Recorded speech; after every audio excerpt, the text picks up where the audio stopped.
கிருஷ்ணகிரி அருகே உள்ள ஆலப்பட்டி காலனியில் கழிவுநீர் கால்வாய் ஆக்கிரமிப்பு செய்து அடைக்கப்பட்டதால் சாலையில் தேங்கி நிற்கும் கழிவுநீரால் தொற்று நோய் பரவும் அபாயம்.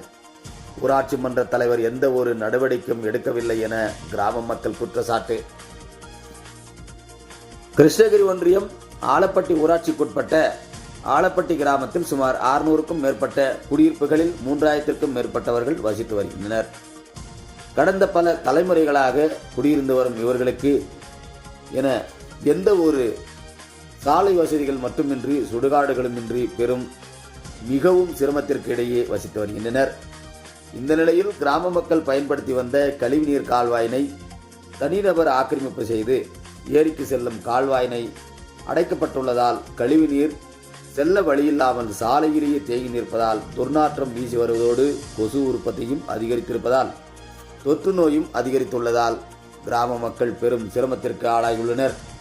எனவே இது குறித்து ஆலப்பட்டி காலனியை சேர்ந்த கிராமத்தை சேர்ந்தவர்கள் கூறுகையில், ஆலப்பட்டி காலனியில் குடியிருந்து வரும் மக்கள் சுதந்திரம் கிடைத்தும் இன்னும் சுதந்திரம் கிடைக்காதது போலதான் வசித்து வருகிறோம்.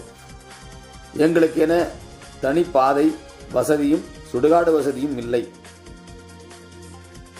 இந்த நிலையில் ஒரே கழிவுநீர் கால்வாயிலும் இருந்த தனிநபர் ஆக்கிரமிப்பு செய்து அடைத்துள்ளதால் கழிவுநீர் பாதைகளில் தேங்கி நிற்கும் பெரும் சிரமத்திற்கு ஆளாவதோடு தொற்று நோய்களுக்கு ஏற்பட்டு வருவதோடு இது குறித்து ஊராட்சி மன்ற தலைவரிடம் அணுகி கேட்டபோது, நீங்கள் ஒன்றும் எங்களுக்கு வாக்களிப்பதில்லை என்ற பதிலே வருகிறது.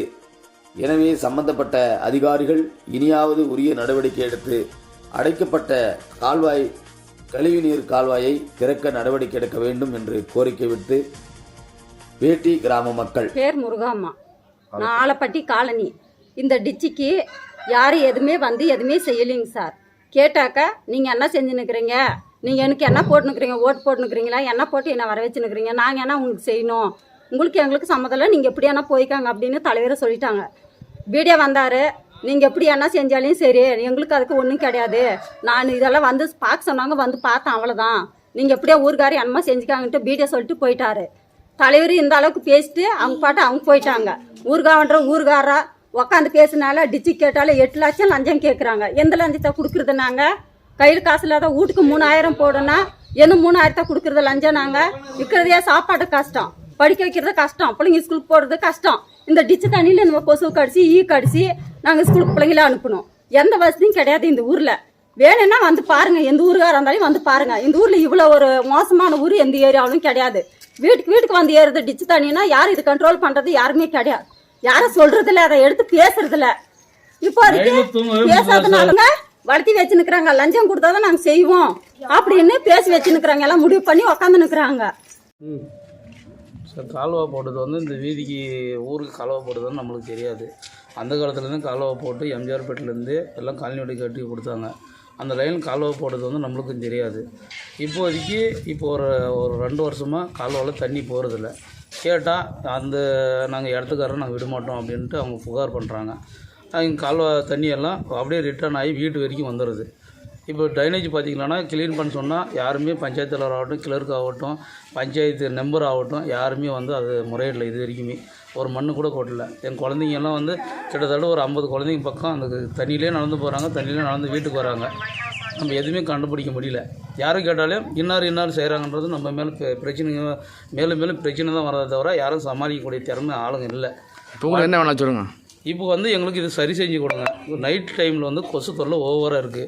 எல்லாருமே பார்த்திங்கன்னா ஒரு சிலருக்கெல்லாம் ஃபீவர் வருது, மறுபடியும் இரும்பல் காய்ச்சல் எல்லாருமே பெரியவங்களுக்கும் வந்துட்டு இருக்குது.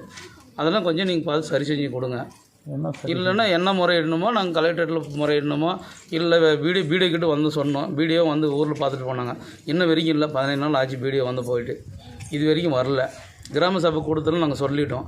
கிராம சபை கூட்டத்தில் நாங்கள் சொன்ன பின்னாடி நாங்கள் யார் எதிர்த்து கேட்டோமோ அவங்க மேலே எல்லாமே இவங்க இன்னார் தான் செய்கிறாங்க அப்படின்ட்டு ஒரு சிலரெல்லாம் மனஸ்தாபத்தில் திரும்புகிறாங்க. இது வரைக்கும் ஊரில் வந்து எவனுமே வந்து யாருமே கேட்டு கிடையாது. நாங்களாக தான் முறையிட்டு சரி மண்ணாவது கொட்டலாம் அப்படின்னோம்.